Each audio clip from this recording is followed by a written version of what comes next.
Welcome to my channel where I peacefully fuck up your illusion and where the truth only hurts when you live a lie. Okay, but how do you know for certain they look so happy? He married her to spite me. So he married her to spite you.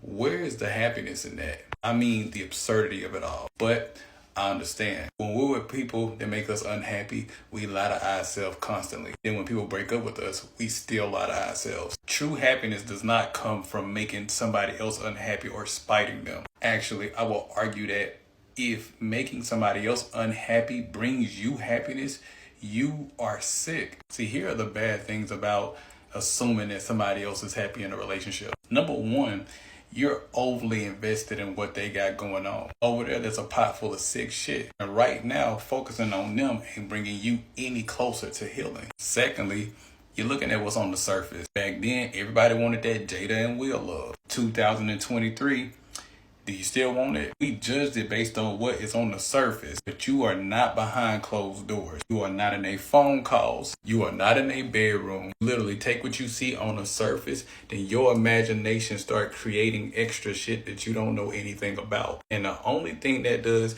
is leave you less time for loving yourself. The guy of your dreams could be standing right in front of you, but you're too busy looking over there. Everything starts with self, including happiness. So to jump out of one relationship into another relationship to fill a void, you are not happiness. And the cold game people not really focused on. If you don't take happiness in the relationship, there will be no happiness there. Y'all are creating a distraction from something that both of you are running from. I always say date a healthy, happy person. We always ask the meaningless questions when we get to knowing somebody. What's your favorite car?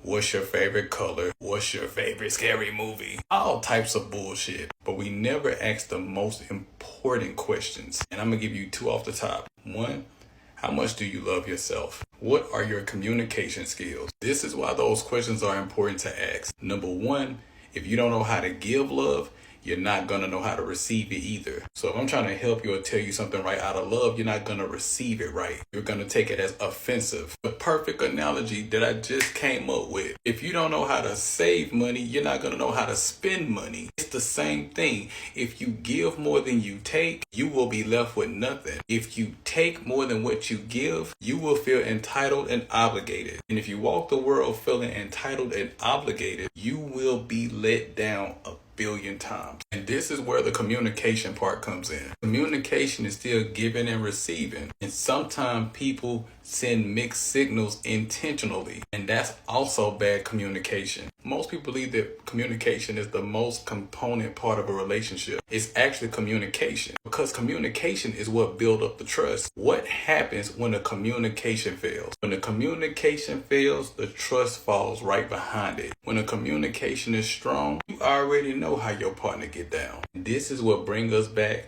to the surface of assuming that somebody is happy. Number one, if you got with somebody so soon, how much communication have y'all built up to know each other? And B, if I jump to this relationship so soon, I didn't give myself enough time to love myself, to heal myself, to make myself better for me and for the person I'm going to be with in the future. So I'm carrying that hurt on to the next relationship. So again, where is that love and happiness? No, that is distraction. When you're somewhere and somebody drinking and getting high, it looks like they're having a good time. But the fucked up part about it is, if you're at the point where you're overindulging in it, that leaves only one answer. You are escaping from reality. You cannot live in reality. And sad to say, some people hate reality so much that they need to use another person to distract them from their reality.